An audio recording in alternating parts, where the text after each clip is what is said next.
Bu dim sualıdır. Deməli ki, MN, yəni bura və BK dayaqlardır. Bura ilə bura dayaqdır, yəni. Sonra AC tərəfinə perpendikulyardır. Bura perpendikulyardır, bu da bura perpendikulyardır.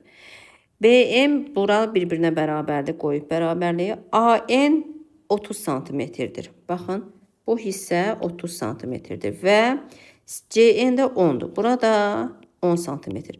Əgər bu hissələr BM ilə NC bərabərdirsə, deməli bu NM orta xəttdir. Orta xətt olduğuna görə bu tərəflər də bərabər olacaq. Yəni bu 10 sm, NC 10 sm-sə KN də 10'dur. Yaza bilərik ki, KN bərabərdir NC-yə, o da bərabərdir 10 sm. Burada 10 sm.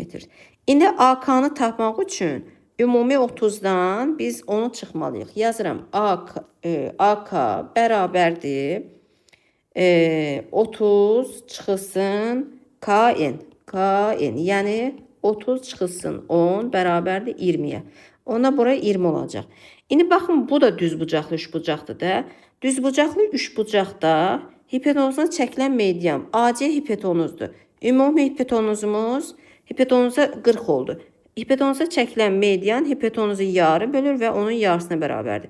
Yəni AK bərabərdir BK-ya, o da bərabərdir KC-yə.